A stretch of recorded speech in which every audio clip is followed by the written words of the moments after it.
So we're looking at right now about to round up the review of complex calculus. Okay, and so we did the differentiation integration very quickly, and so just emphasizing the differences, because when there is no differences, everything is exactly the same. So just replace to make the point, just replace every time you replace x with z, and then you got it. Okay, so that's the best example here is when we move on to the what we care about the most here is the series. And once again, if you have a series with x's or r's as in this example, geometric series, and its sum is here somewhere. Then and now we say, well, let's replace it then with z to make a point that these are complex numbers. The good news is that we have the basic operations lined up for the complex numbers. So we have what we have is complex algebra, meaning the algebra of complex numbers that are their addition, subtraction, multiplication, and division. Okay, so which means that z plus z squared, z plus z squared plus z cubed, all of these make sense. Okay, so because there is no other computations carried out.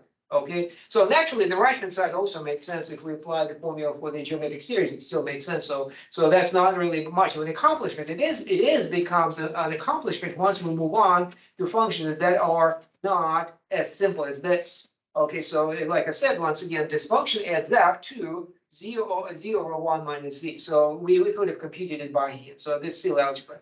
But what if we were to speak of, say, trig functions?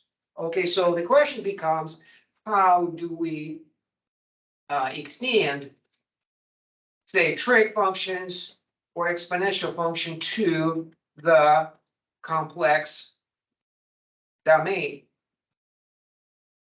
Okay, so literally sine z, what is that? Okay, so and the answer is very simple. So that's the question. The answer is very simple. Use the series. Specifically, the Taylor series. So sine has a series. Okay, so from calculus 2. And then just do what I just did. So replace each x with a z.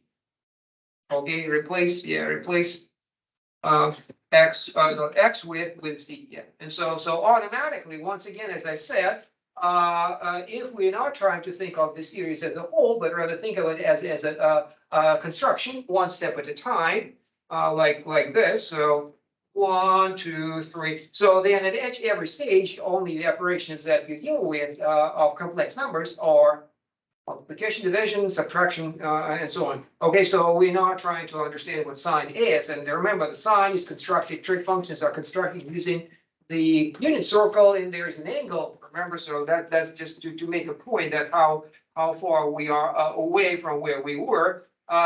So this is the cosine. So angle, the rotation, x radians. This is 1. Okay, and then rotate from the x-axis, well, x radians, and then this part, this one, this is cosine x. Just to refresh your memory about trig functions, that's what it is. So now we're trying to imagine, is it possible to rotate z radians when z is complex? And the answer is probably not. Rotation is literally measured in radians or degrees. It doesn't matter. That's the rotation. So there is no corresponding idea, as far as I know, for complex numbers. So we are taking a route entirely algebraic. And so we suppose we already understand the real trig functions. Okay, so and then we went through calculus, and we found Taylor series for them. And then what we do is just replace each x with this. Okay, so once again, the partial sums of these series makes perfect sense because algebraic operations on complex numbers are fully understood. So these series make sense. Okay, so makes sense as such. And then what we speak of an extension is that it was used to be defined, and this is my reals. Okay, and so that was used to be the domain. And now we have a complex domain. So we have this. This is the new domain. So my z is live here, while my axis used to live here. So it's changed. So it was one line, and now it's whole complex domain. Okay, but otherwise there is no difference. It so serves, and once again, it's a limit of the partial sums. That's what it is. And the issues of convergence naturally emerge. And fortunately, the answers are fairly simple. But a byproduct before we get there, the byproduct of this extending the values to the complex domain is the relation between the three functions, sine, cosine, and the exponential function. Okay, so once again, if we split the terms of sine and cosine, I'm not sure you have noticed that when you did the Taylor series of these two functions, as the cosine has all even powers and sine has all odd powers. Okay, so odd powers only, and these are all even powers. We have only we have only odd powers, which make sine what? Odd, that's right. And the cosine, it's made of even powers, so it's even. So the symmetry either is central symmetry or mirror symmetry for cosine. Okay, so the mismatch. So what if we add them together in this manner, and we look at and compare these to the expansion of the exponential function, and that you can see then there is a match there. There is a match as if, that's once again, this is still calculus 2, the expansion of sine, expansion of cosine, extension of e to the x. And as you can see already that even in that stage, you can notice that sine and cosine combined together kind of produce the exponential function, which is neither odd nor even. It has all powers, and the denominators are the same, right? So you can see denominators 2 factorial, 3 factorial, 5 factorial, 4 factorial, 5 factorial, and exactly what the exponential function has. But you cannot combine sine and cosine in such a manner that would produce exponential function, because the why so? Because of the alternation of the signs. So sine goes minus, plus, and cosine also goes minus, plus. So you cannot just add sine and cosine. So sine x plus cosine x, of course, is not equal to e to the x. But you can see that there is something there. So it turns out this is how we combine them together. At the bottom, we take we multiply sine by I and add it to cosine. Okay, so that takes care of negative signs. And then indeed, as you can see here, the summation is if I'm going backwards this way. So cosine plus I sine will give you the exponential function of it. Okay, it's called the Euler. Okay, so once again, combining together the trig functions, the two trig functions, and the one and only exponential function base combined together, they turns out to be pretty much the same. You don't really need sine, you don't need cosine if you have the exponential function. Okay, but that only comes from if you think of the exponential function on the complex domain. Okay, so then Euler's formula. Anybody knows the simpler version of the Euler's formula? Must have seen it somewhere.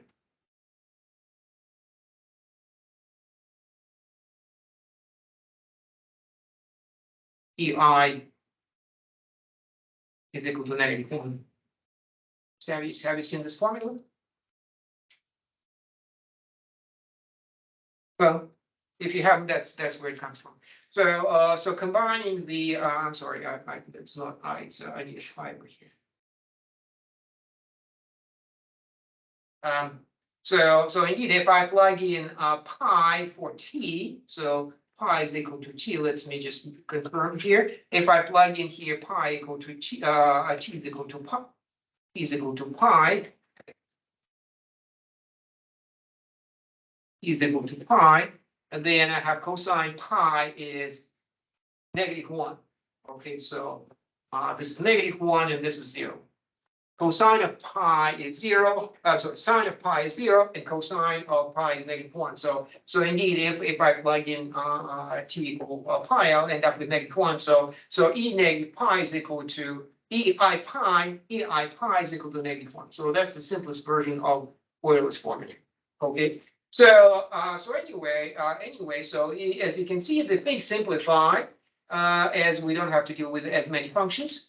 And the convergence, then we start to discuss the convergence. And once again, that's what the formal definition of the power series, what it looks like, identical to the definition in the context of calculus 2. And so I just, if you want to make that point that we are not there anymore, just replace each x with a z. But nothing else really needs to be done. Okay. You have a sequence of polynomials, which is expanded one at a time. That's called the power series because of these are the powers. And then once again, you take its limit. Everything is complex, and if there is a limit then you have your there's a function at the end of this infinite computation. Okay, so that's the idea of power series representation of functions. So now what do we do with it? Once again, it needs to be quickly addressed, the issue of convergence. Once again, this is the formula we already saw. Combining them together, there's one convergence test for Weierstrass M test from the just for the record from calculus 2 once again, and so I just don't want to pay attention to it, but that's what you use to prove convergence. And so the key idea about from calculus 2 of convergence is the concept of the radius of convergence. Anybody remembers the radius of convergence?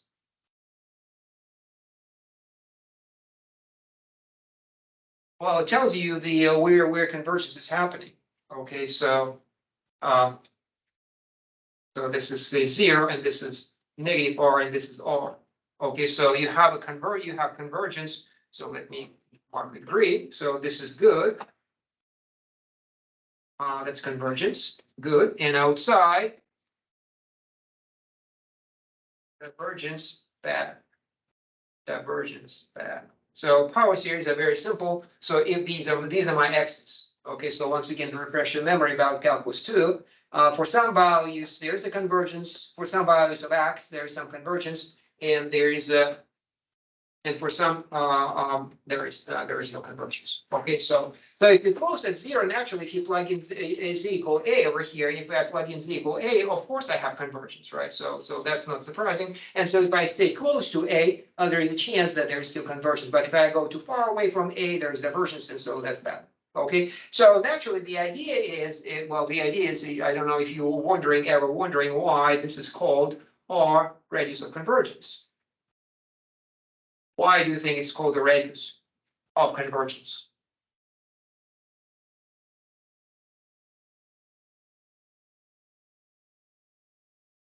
So it's a neutral, and from say A to the left to the right, R is the step that you make, which will keep you still within the good area where there's convergence. So the radius of convergence is so if you haven't wondered, where is the radius applies to a circle? Where is the circle? Do you see circle on this line? No. They just laid flat. What? They just laid flat. Well, what is? The circle, so it goes into the I direction. Into the I direction, that's right. So that is why it's called the radius, because whoever made up the terminology was thinking complex numbers. It was not thinking of real numbers. So the picture that you have here from calculus 2, and it is entirely real. Okay, so if you were to add turn this into a complex domain, there is a third direction, the second direction, right? So then the convergence will be on a circle, not on an interval. Okay, and then the radius of that circle will be the radius of convergence. So like I said, the idea comes from the analysis, the idea of this theory was initially probably designed around complex numbers to begin. Okay, so that's the radius of convergence.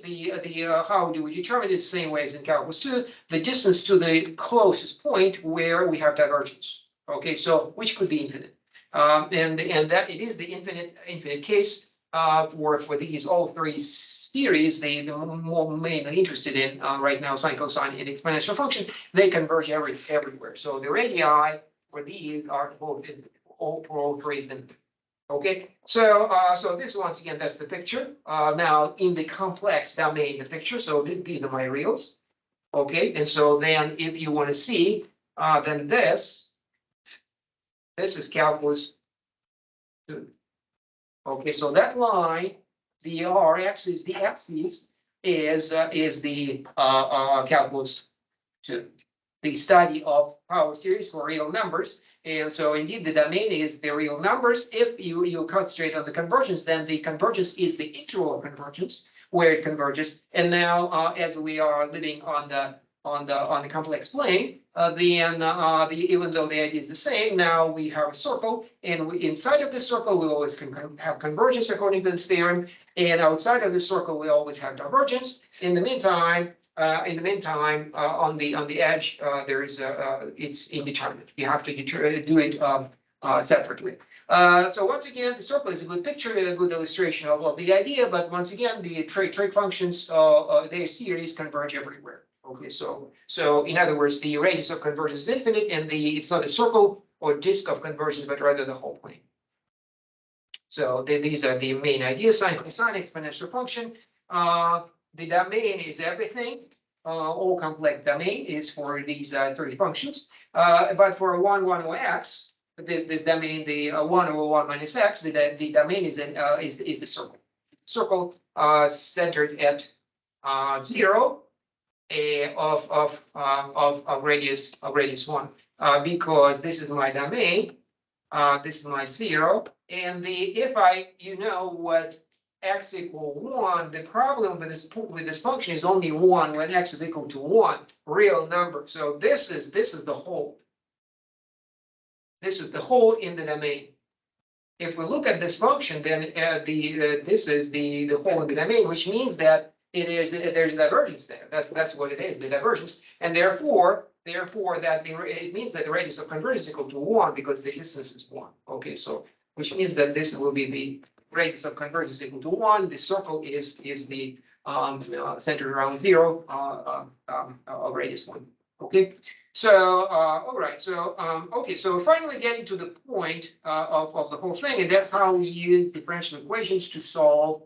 How we use power series to solve differential equations. That's the only time we really have time for, unfortunately. Okay, so a little bit more calculus of power series. Okay, so once again, you can replace everything with z, and everything's still the same. So two series that are let me c minus a less than r. That's better. Okay, so we're dealing with circles.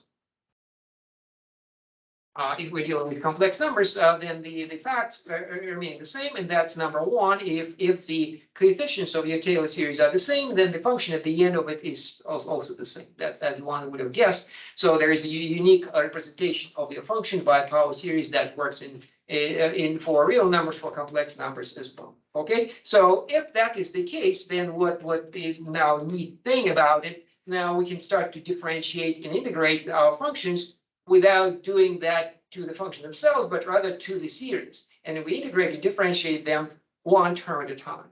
Okay, which is really easy because these series are made of powers. And so, in other words, we need only one formula from calculus, really. One single formula is needed to differentiate or integrate. So all of the complex, what is the derivative of sine? It doesn't really matter. There is a series representation of that function, and then every term at a time is differentiated, and then that's how you get sine from cosine, how you get cosine from sine, and so on. Okay, so just that's really the statement that's easy to remember. Is this So on the disk of convergence, so radius r, the power series representations of its derivative and its antiderivative converge on this disk and are found term by term differentiation integration of the power series of them. So this formula looks complicated, but look at it what it is. So we have a function represented by power series, okay, and then what is its derivative? And the answer is there is no specific name for it, but there is a procedure for finding it, and that procedure is producing a new power series, each term of which is the derivative of the corresponding term of the original function. Okay, so this is where the point is made right here in the middle. Okay, so as you can see, the power series for the derivative is written right here. So not this really. So this is just kind of intermediate transition, but this is really where the useful part is how to differentiate a power series term by term. Literally, that's how. So each term, if a degree was 3, becomes 2, 4 becomes 3, and so on. And that's one term at a time. You still differentiate the power, you still have a power, and that's why it works out so easily. Integration even better. I mean, we think that we know how to differentiate, and that's why we are not really concerned. We may not be impressed with that much because differentiation is easy. Integration is hard.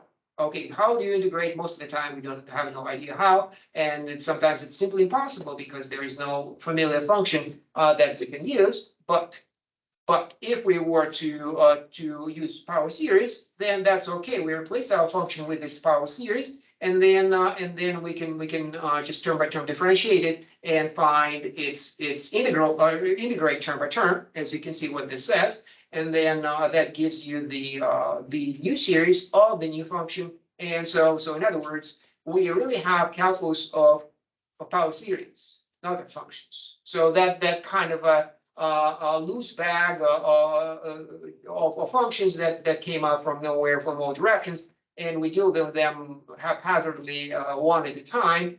Power series replace them all. Okay, so it's not, we don't even have to think in terms of function. We can start with series in the first place. There are no functions, there are series, and when they converge, they produce functions. Okay, and so then we can do algebra with functions, we can do calculus such as differentiation and integration. Okay, so let's take a couple of examples of how this works out for differential equations, starting with one that we actually know how to solve. Okay, but pretend that we don't. Okay, so this is my differential equation. Okay, and we're solving the initial value problem, so that y naught here is already given. So derivative y prime equal to ky. And so once again, suppose we don't know because we may have missed something in calculus course, and but we do know series. We do know power series. What do we do?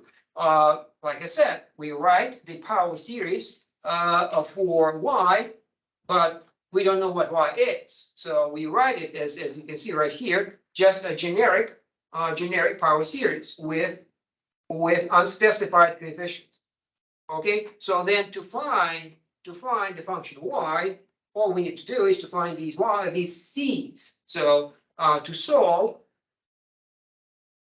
means to find the sequence c naught, c1, cn. So every function is matched with this sequence of complex numbers or real numbers for that matter. That doesn't really matter. And then what do? We set up our series right here, and then we start differentiating.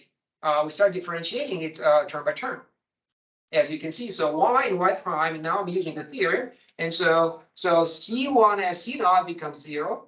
C1x becomes C1, that's differentiation. C2 being x squared becomes 2C2x. Okay, differentiation of powers, nothing else. This gives me 3C3x squared, and on and on. This is the nth term. Okay, once again, power formula is applied multiple times. And then we have already a series. In a way, we sort of found y prime, which is, so now what do we do with that? What do we do with that? How do we find these c's? That's, remember, once again, to find f, to find y rather, means to find c's. So that sequence needs to be found. So how do we find it? we match them term by term. Remember, these two are equal to each other. So here I'm choosing k equal to 1 just to keep it simple. Okay, so then this is what happens. So whatever I circled is really not what we care about. Okay, we are matching the terms of the same power. Okay, so what I circled there, they paired up second power with first power, third with second. That's not what we want. We actually want to pair them up in this fashion. Hold on a second, like this. Okay, second with second, third with third, 0 with 0. Okay, so these two are supposed to be equal to each other, right? So these are, according to my equation, these two are equal to each other. If they're equal, then their series are equal, and therefore term by term, they have to exactly match each other. Okay, so whatever I highlighted in yellow, supposed to be equal to each other, right? Because it is the same, it's the same function. Y prime is equal to y. That's what I end up with if k is equal to 1, okay? Y prime is equal to y, so which means that the power series in the first row and in the second row is the same. Okay, so and how do we know when they're the same? That's once again this theorem is if the two functions are equal, if two series are equal, then their coefficients are equal. If the coefficients are equal, then the functions are equal as well. Okay, so then we have matched them up, and now I have, well, actually I'm not doing k equal. Okay, so I'm doing k. Okay, k is not equal to 1. Not exactly. Okay, so I'm doing slightly more complex example here. So y prime is, as you can see, those arrows indicate that I have shifted my y prime one step to the left. Okay, that's what those arrows indicate. And then what I did, so that's those arrows. And then what I did, I took this. Okay, I multiplied each term by k. So once again, remember, we can do algebra with series. Multiplying each term by k produces that last line. Okay, so these equal signs, these vertical lines are equal signs. And not only these are equal to each other, that's my ODE, right? But also term by term, each of them match, and they have to be equal to each other. Okay, so what does it give us? It gives us a system of equations on the coefficient. So let me highlight it again. So these definitely have to be equal to each other. Over here, I don't have to use x anymore. I just take whatever the coefficients give me. So like this, these are equal to each other, and these are equal to each other like this, and on and on. So I end up with my infinite sequence of C's now satisfies infinite number of equations. That's what we're looking at here. Infinite number of equations that are written right here.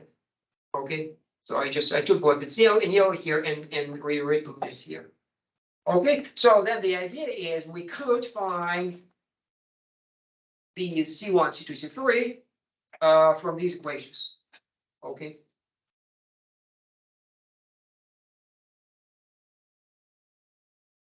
So it turns out we can start with from the left. Suppose that C naught is determined somehow, and then if we know C naught, we can find C1.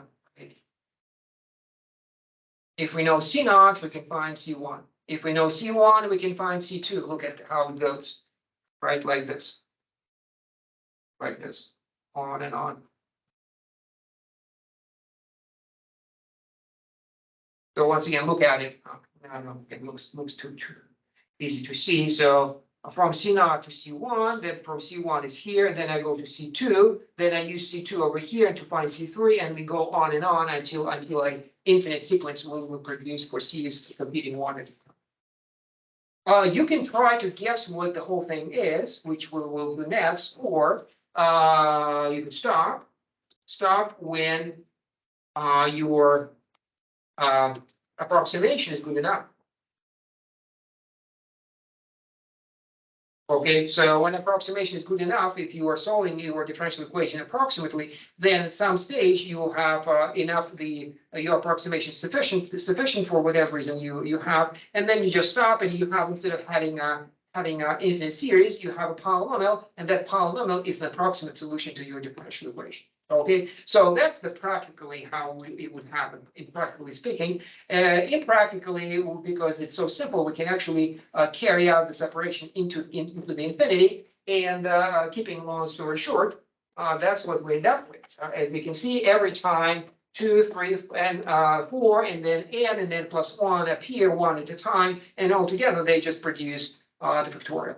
Okay, produces the factorial. So we can examine it here. So once again, we know C naught, and then we find C naught is known, and then we find C1. Then C1 goes in here, right? And from C1, knowing C1, we find C2. And then, but we have to divide by 2. Okay, so here we divide by 2, but then 3 merges, and once again, we have to divide by 3, and so every time we divide by 2, then we divide also by 3, then we divide also by 4, and so on. So after n steps, you have to divide by n factorial. So divide by 2, here divide by 2 times 3, and then on, and at the end, you divide by n factorial.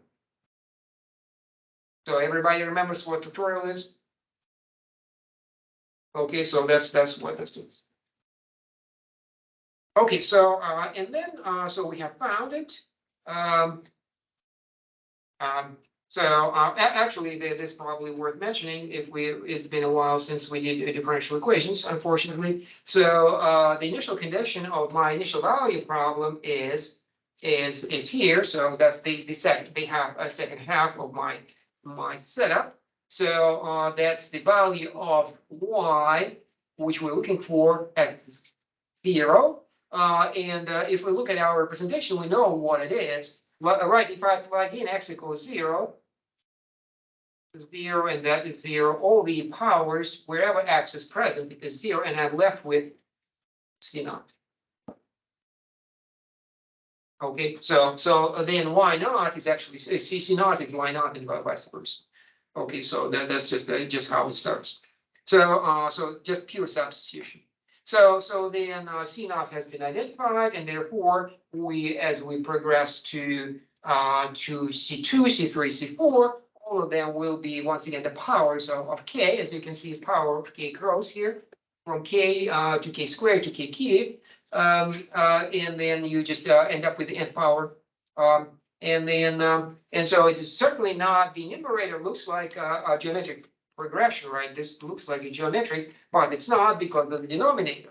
And that's the reason why we have a convergence no matter what k is, or no matter what y naught is, because the convergence is of the convergence of these reciprocals of the factorials. And what we do is just recognize that this is familiar. This is familiar if with the list of very short list of Taylor series of the functions we have seen just now. And then if we reach this point over here, we just recognize that the sum of powers of x, powers of x or z doesn't matter. So this may say z. Oops. C over here is equal to the exponential function of that z. So which is I'm referring to right this line. Okay, so unfortunately the powers don't quite match. Yeah, I gotta probably let me put in here to avoid confusion. Okay. So once again, the hold on a second, that's not right. Okay, so that's a big typo here. So this is 1. So 1 divided by n factorial, x nth power. So which is supposed to look like this: x n or z, say z nth power over n factorial. N runs from 0 to infinity, and ends up to be equal to ez.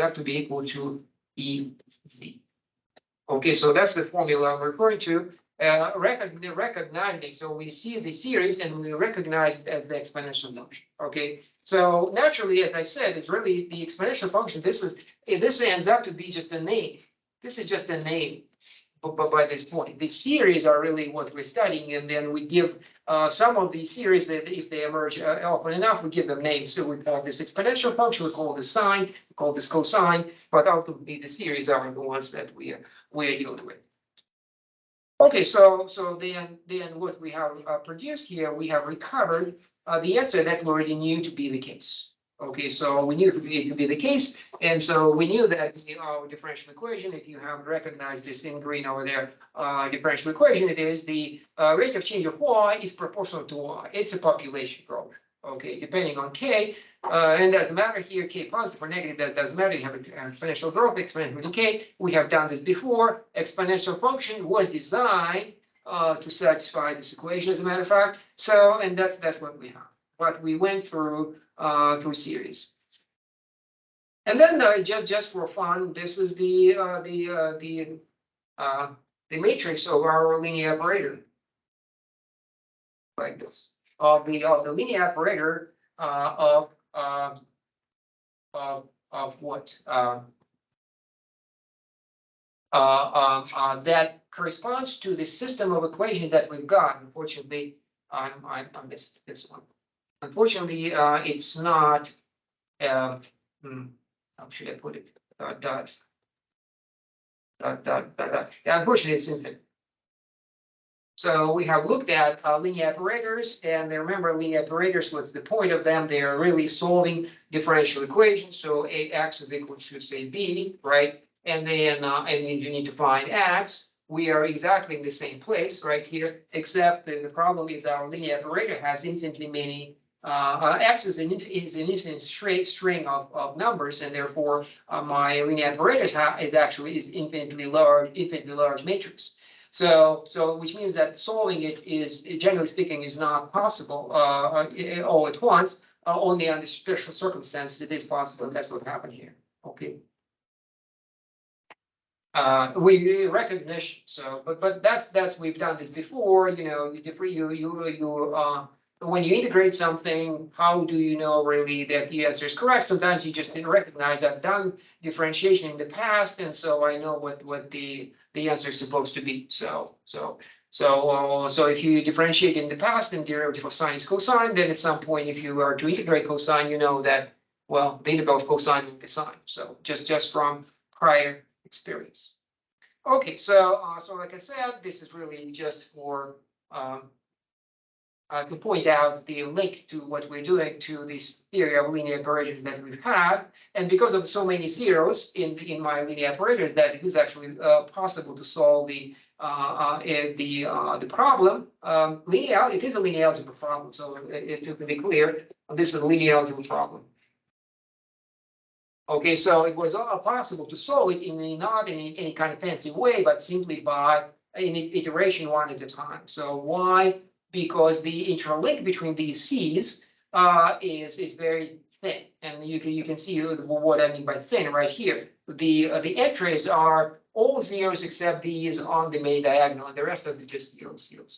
Okay, so that's why it is possible to just go slowly going along the diagonal, solving from C0, find C1, then find C2, C3, C4, and so on. Okay, so it was that's why it was possible to carry out. Generally speaking, with more complex equations, then these zeros will not be zeros anymore, and then the plan kind of falls apart in the sense of hoping the answer to be close and compact. This is certainly this is a good one. Good answer, but we cannot expect that to happen every time. So just a little bit of change, and then things might not work out as easily. But surely, some of the things that you probably would be a big problem to solve. For example, I take the same equation right here and add 1. Okay, so you don't recognize it anymore, right? So without +1, the equation is familiar. Okay, we did it before. And here it is less than familiar, or unless you remember what this is. So y prime is ky plus 1. Without +1, it's population growth or decay. With plus 1, remember the model.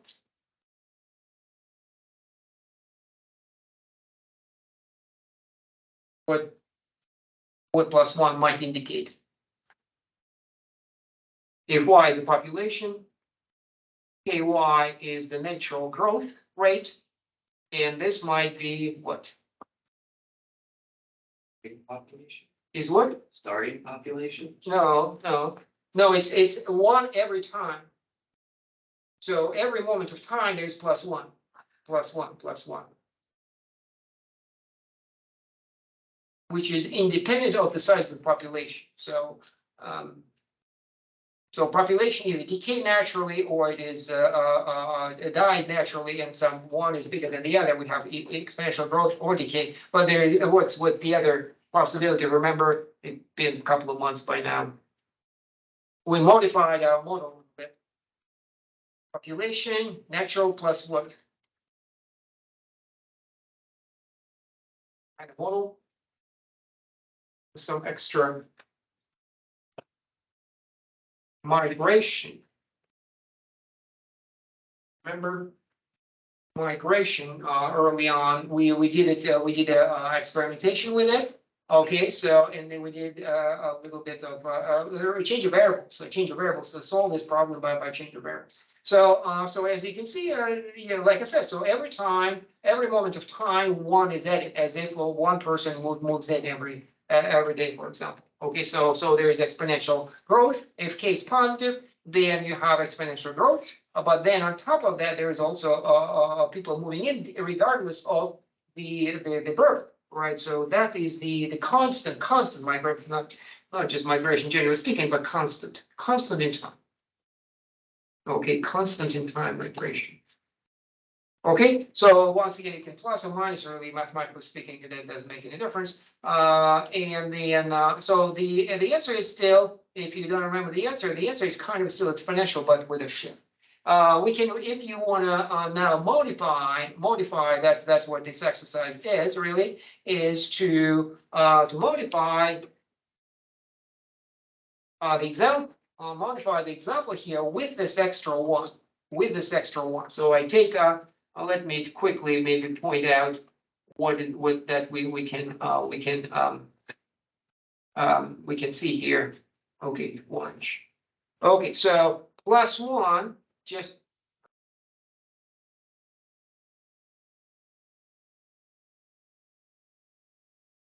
plus one.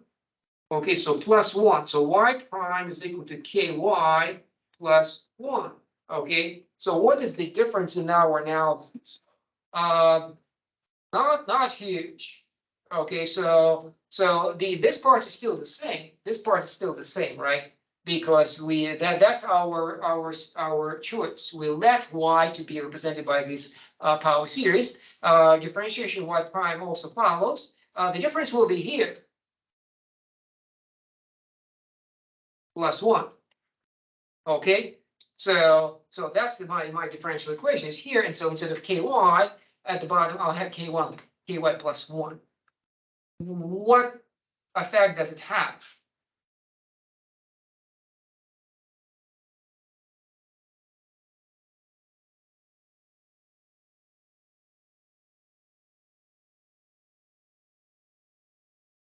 Okay, y is, so y is here, so that's what I did, the original problem. I took my y and multiplied by k and written at the bottom. Okay, but now it's not ky, it's ky plus one.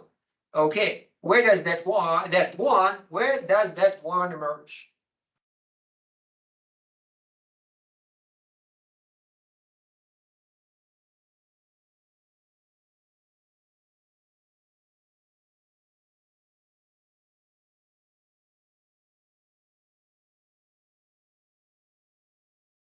Where does it go?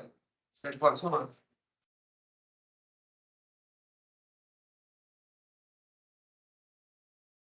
Does it go here after everything has happened, or let me give you a hint. It's constant. Just add one to each term. No, that would be infinitely many ones. There's only one, and it is a constant. I don't want to add So could you just assign a new constant that if C is K plus one or whatever, or not C? well, yeah. So yeah, the point is, yes, that that one is a constant, which means that it's to be combined with the constant term. So these terms will be unaffected because they're all terms x squared, x cubed, and so on. So this will be k c naught plus 1. That's the only thing that's going to happen. We add 1 to this term. The rest are the same, right? So we have ky written out, and then we add 1 to the left-hand side and the right-hand side. So on the right, we have an extra 1 to be taken care of. Where do we put it? And we combine it with the term which is also constant, the very first term. So k c naught, the very first one, will be not k c naught anymore, but it will be k c naught plus 1. The rest of the terms will be unaffected because they are high degree of excess. Okay, so that's the good news. And what? So then how does it affect our computations? Not by far. Once again, plus 1 over here. Okay, but the idea is still the same. If I know c naught, I will know c1. If I know C1, I know C2, and then I know C3, and so on. So that procedure does not change, but the formula will. The formulas will change. So you have to examine, actually, it seems like a very small change, but it will accumulate as you progress so the formula at the end will look quite a bit different. But nonetheless, this one, for example, will not change that part. So if because it's just a computation, you can just stop anytime you want, and not trying to figure out what at the end you have. That kind of guessing part, which we have had over here, and we were lucky. So that we were able to recognize it here. We might not, but it doesn't matter. It doesn't matter. It's still a workable idea. So we can modify our example, our model, and then it works out still. The plan still works out. And you can try to add, so you can subtract, doesn't matter. Plus 1, plus 2, minus 1 makes no difference. The plan will be the same. But if I try, say, plus y here, so which means that what? Not plus y, but maybe I could do this. What if I have plus t? Okay, non-autonomous equation, then what effect would that have? In other words, the migration that is growing with time, for example. Okay, so you can ask me. So what effect will that have on our solution? And the answer is it's still that t will still be over here. So that part is not going to change. So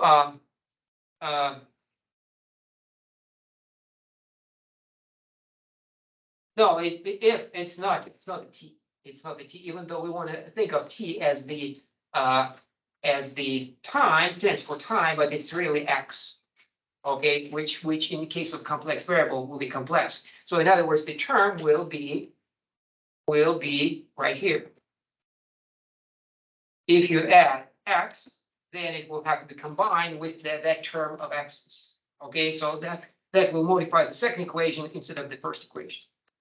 Well, anyway, so you can go through these. This is a very good exercise if you have solution fully worked out, and then the exercise, which is the point of this exercise, is to modify the problem slightly so you can still rewrite, like I started doing, the same solution with that little modification, and see every step you have to understand in order to modify it appropriately. And then the result might be very different from the original. Okay, any questions about this example? So one more example of this is the second order differential equation that we have not considered. Okay, second order meaning it is second derivative. Okay, and so if it is a second derivative, then the initial value problem has two initial conditions: the value and the derivative. Okay, so this corresponds to what is that we're modeling here? Total of what? Potential.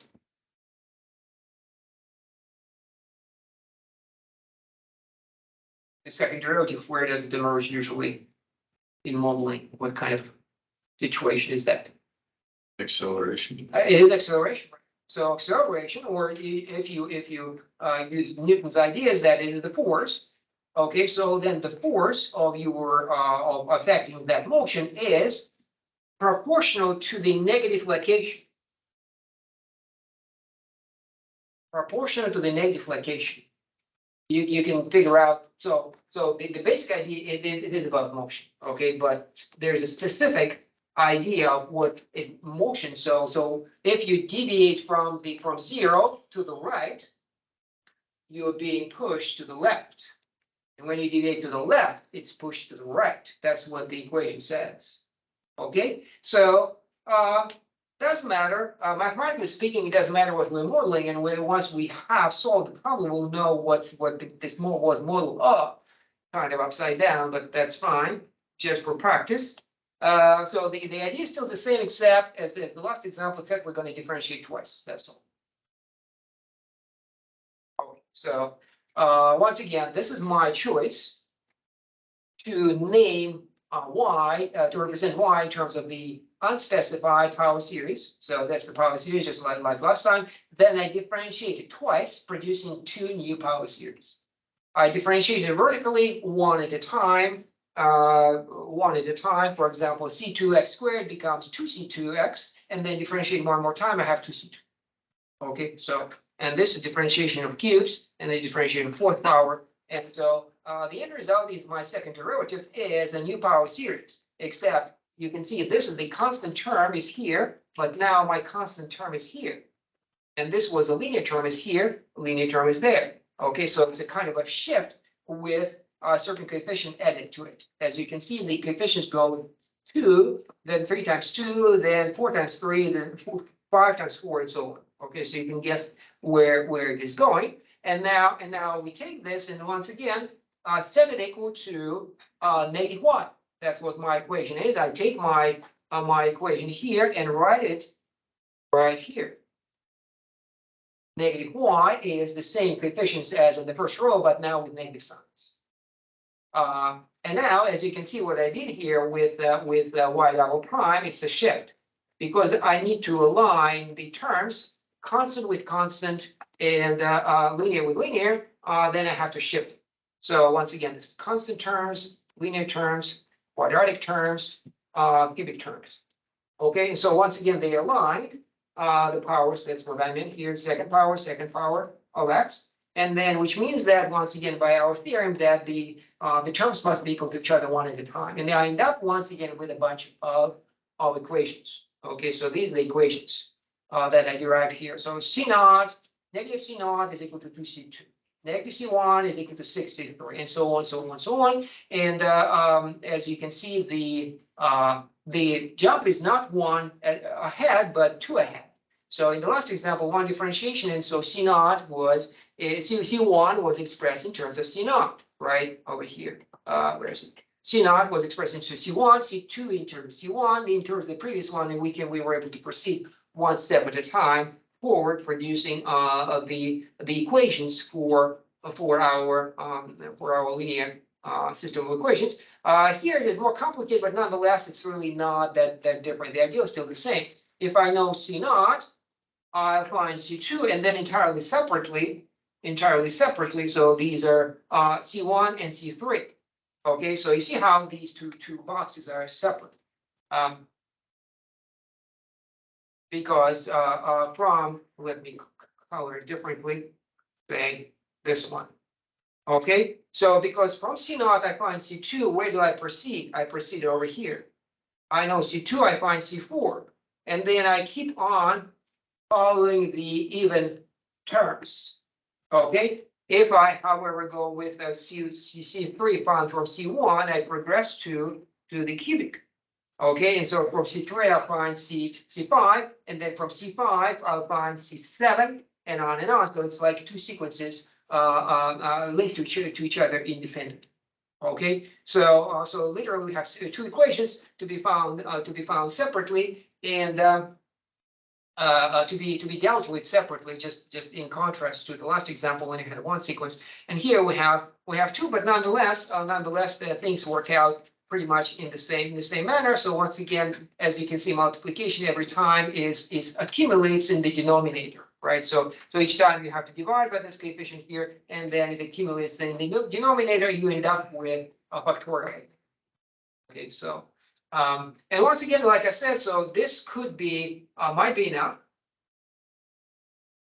if we were to do approximation. So it is enough for approximations. I thought it would have could model. What? I thought it would have could model. Yeah, High double priming with no Yeah. buoyancy without going completely under. It's like once you get completely under, Oh, it's okay. constant, but like the farther, if you have like a tube and you're sticking it down, like hollow. right. the farther it goes down, the Okay, harder it gets pushed up. right. Except what does it push it down? What pushes it? What push it down? I can see how it pushes, as you push the buoy, you push it down, it will push it up. Yes, but this one works in both directions. There is a very simple model for that. Pull it to the left, I pull it to the right, I push to the left, and push to the left. Magnetism with two opposite ends. Oh, I didn't think of that. Yeah, so you mean like this is a maybe minus and this is plus and this is plus, is that what you mean? Yeah, Yeah, okay, so it is similar, even though I don't think it is exactly qualitatively it is, right? So as I move to the right, this will be pushed to the left, right? Because of the opposite charges, okay? And the opposite, if I push to the left, it will push to the right. I just think it is Could be a rubber it's band. not proportional. Could be a rubber band. Rubber band Spring. The simplest answer is spring. In the spring, you can pull it any hypothetical, you can pull it any distance to the right, and it will be proportionally pulled back to the left. Okay, so that's Hooke's law. Remember that one. Contemporary of Newton. So where it exactly says this. So the force is proportional to the distance from the equilibrium and directed in the opposite direction from the pole. Okay, so an object like this, and then you have a spring here attached to something. I must have somewhere a picture at the bottom. No, I don't have it. So once again, if this is the equilibrium, that's the zero, and then you can pull it to the left or the right, and then it will be proportional. I'm not sure, there might be something in the electricity, which is described by the same differential equation, electromagnetism. It's quite possible. I just don't recollect right now that yeah, it could be something similar, very similar situation. Yeah, so repulsing it, yeah. Another example is the pendulum, or at least it's a simplified version of pendulum. Is also, if you pull too far to the left and too high, it will be pushed harder towards the bottom. Also similar, but that's not Hooke's law. Hooke's law is qualitatively, it is proportional. So the force is proportional, exactly proportional to the displacement. Okay, so that's not necessarily true for neither the equilibrium, pendulum, which is complicated, nor for the electromagnetism, where there is some kind of complex dependence between the distance and the force, which I do not recollect, but it's possible there's something there. Naturally, it doesn't matter what the dependence is. The plan will still work out.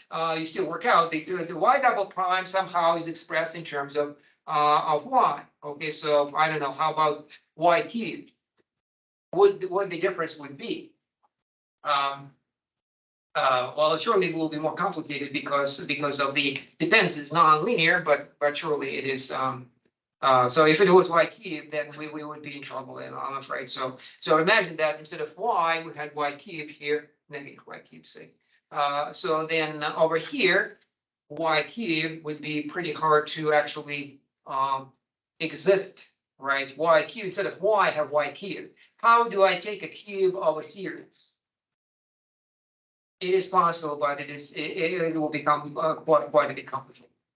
So it's not a foolproof method, but it works out for specifically the case is what's so specific about this. We already pointed it out. This is a linear equation.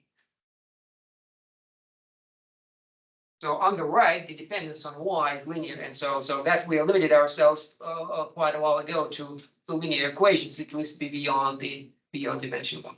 Okay, so anyway, so as you can see, there are two sequences. There is a blue sequences for even indices, and then so 0, 2, 4, and so on. And then the green one is for the odd ones, so it's 1, 3, 5, and so on. And then so I can figure out, as you can see here, this one is the blue one. These are the even ones.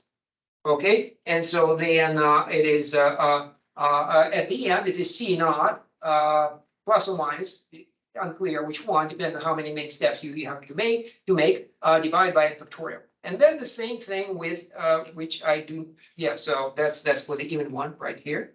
Okay, and then for the odd one is the same thing.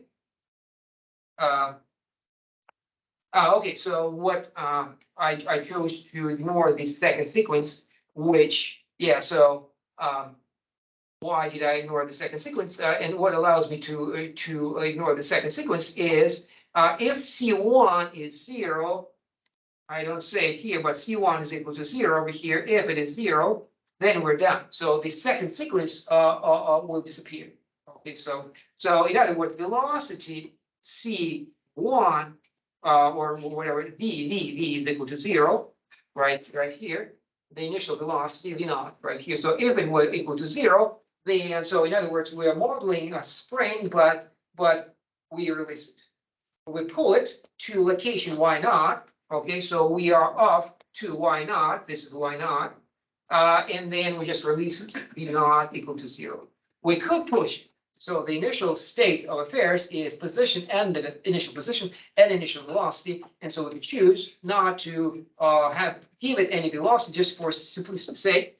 And so then if v naught is equal to 0, okay, so then the odd powers will disappear. So this one, imagine that indeed if v naught is equal to 0, right? So then I plug in x equal to 0 into the whole thing, and then this will disappear, and that will disappear, and that will disappear. All the terms with x will disappear. I will be end with I will end up with C1, which is 0. Okay, so then and once you decide that C1 is equal to 0, you can see that once again v naught is equal to 0, C1 is equal to 0, C3 is equal to 0, C2n plus 1 is equal to 0. All odd numbered terms will be equal to 0, and you end up with all even powers, even terms right here, where as you can see here in the circle here, and the resulting series is the series of cosine. Okay, so once again, it looks complicated, but we were able to recognize the series as a familiar series that we have seen once again in that list of series, and which is recognized as a name for it. We don't have to actually end up with the name with any specific function. If we don't recognize it, that's okay, because a series is pretty good. It is we can compute it with any what series gives us. We can compute it with any degree of accuracy. Okay, so because we know all the terms of the series, we just take as many terms as necessary in order to produce the accuracy that we might require. Okay, so that's how series operate. So if C1 not equal to 0, then what does it do? You end up with more stuff, but just to keep it simple, let's ignore this.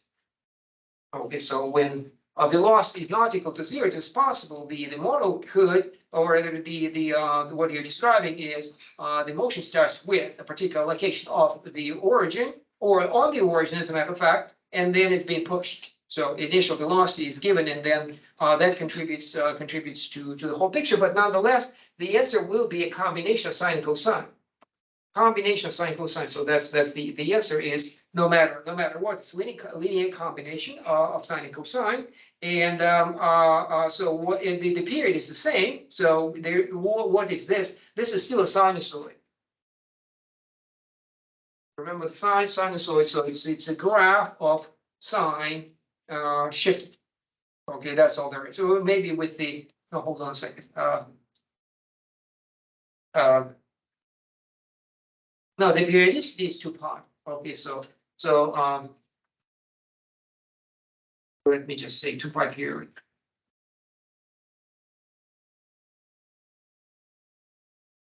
Yeah, so, yeah, it is 2 pi periodic and it is sinusoid. So the motion will be the simple oscillation with just the amplitude might vary. The amplitude depends on the, I remember this one maybe, omega x plus phi. Anybody remembers this? The wave function, right? So, omega is the, what's omega? Frequency, right? Omega is frequency, phi is the shift, the phase, and the A is the amplitude. Okay, so it takes a bit of algebra to convert what I have here to the new one, but nonetheless, the point is it will be on simple oscillation with unspecified amplitude though, and then frequency, but frequency will be the same. So the frequency will be once again 1. So it will be 2 pi period. Okay, so so it's not easy, obviously. That method of series to solve differential equations. Also, you could, but once again, you could throw in stuff to complicate the things slightly. So the method will not go through with no change, but you could once again add 1. Okay, so if what could that mean if I add 1 over here? The model, so the force, there is a force, a constant force pushing the whole thing to the right. Okay, so there's a spring, exactly the same as before, but then there is an extra force from the outside. Maybe it's a car. Or okay, imagine this is not just an object with no frequency. By the way, you throw any frequency to make it complicated. That's one way to do it. Is add frequency and friction rather than frequency. Friction. That's one way to do it. So that would be plus y maybe. But you can also add a force, and so you have like a car attached to the wall by the spring, and that car is pushing to the right. You're trying to drive to the right while you're being pushed backwards by the spring. So, which means that if your car is good enough, stronger than the spring, you're gonna just keep going, right? Either break your transmission or you break your spring. Right. So you will overcome the spring, which means there will be no oscillation, right? Or your car is weak, in which case the spring was too strong, it will push you back, and your car might start doing this nonetheless. Okay, so what exactly is going to happen is unknown, and so that's a whole analysis that comes into play when the force is not just linear, but beyond it, there is a y prime coming in. So that's another one. That's the traction. The traction is actually typically traction is proportional to what?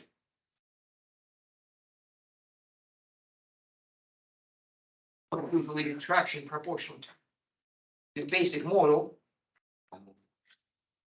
No, it's usually it's proportional to the loss.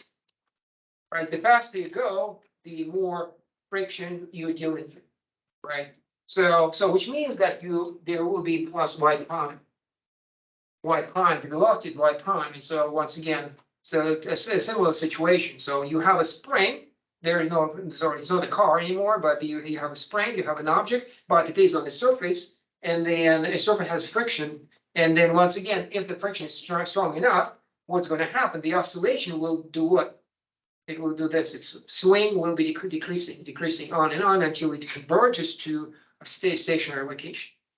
Okay, so that would be a simplest model of the whole thing. So you can complicate this with these things, adding either some extra force, exterior force. So that's what I meant here, exterior force. Or you add friction or air resistance, which is the same. Once again, air resistance is proportional to your velocity, typically the simplest model. And so once again, you are in a similar situation. So unfortunately, we don't have time to study these things. Okay, so I'll stop it here, and then I'll just see you tomorrow, and we'll wrap it. Not tomorrow, because